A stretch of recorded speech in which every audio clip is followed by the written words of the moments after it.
Hey, this is Bhav and today I'm going to show you how you can make this effect in Photoshop. We can say that paper cutout seems like I don't know actually the name of this effect, and I just randomly created. So for this effect, firstly write down on paper like something cardboard. Just write down with your sketch pen. Capture this with your phone or DSLR, that will be much better, and just import it into Photoshop, or if you use Lightroom, that's great, and just do some raw adjustment like contrast, shadow, highlights, and you have to check one thing only here, just contrast difference between the text and the paper. So here you can see the contrast between the paper and the text is very large. I think you can differentiate with the color also, so that's the good sign. After importing in Photoshop, just if you are in Lightroom, just right click and click on the edit in Photoshop.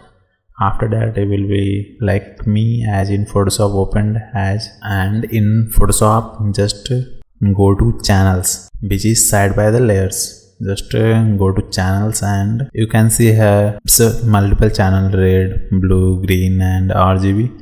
We have to see that the contrast difference between the text and the paper again. So the channels which gives the more contrast difference will be useful for us to select the text.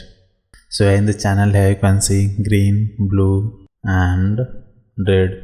So in these three, I think blue is the perfect for this effect. So just copy the blue channel and select the picker and choose the black ones, and choose the picker of white font and click on the multiple. It's actually we can see as a reference point. So the point we select, Photoshop choose as a reference point for that point, and we are only here interested in the text which is written, not in the paper background.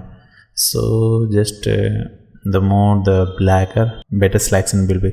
So after completing that process, just hold on the command key and click on the thumbnail of the blue copy, and it will select all the white points. And now just go to layers and load it as the layer mask. So just hold Option key and click on the layer mask symbol, and it will be. I'm just for the sake of reference, I just put a solid layer for the background reference, and you can change later on.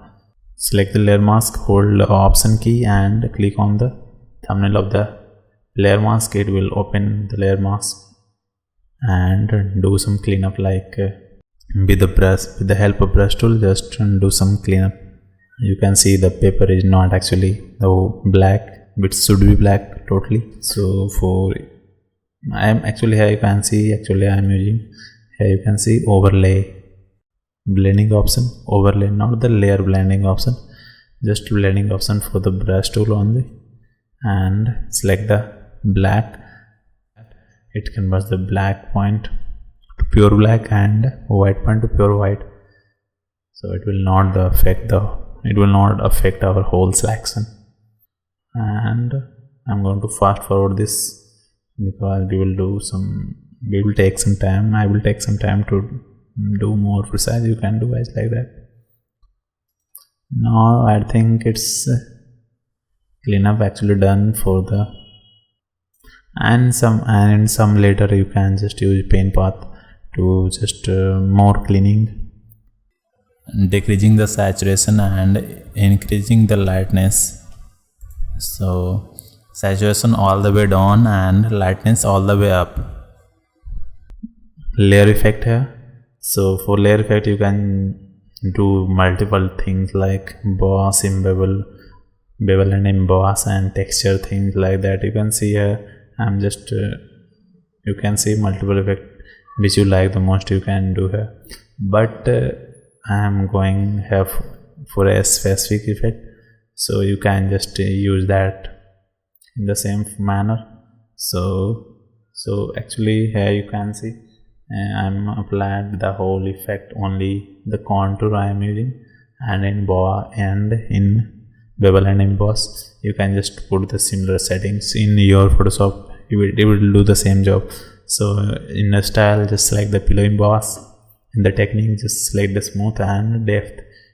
Depth is 188% and reduction up. Soft size exercise 35, and the shading, color, opacity and shadow mode like this, and you will get exactly like this. So you do not have to do anything, just put all this number in your layer style and it will just do your job easily. And by the way, you can just copy the layer style. I am just drop this whole file, Photoshop file, in the description of this video, and from there you can download this whole Photoshop file and you can just copy the layer style of this file and paste to your own file. That will be much better. And one more thing here I am doing, so you can see here the shadow shading is from the left to right, but I want one more shadow like from right to left also. So I just have to just duplicate the previous layer and apply once again. Just change the shadow angle and it will do our job. That's it for guys. Thank you for watching and feel free to subscribe to this channel for more awesome coming in the future, and see you in the next one. Thank you.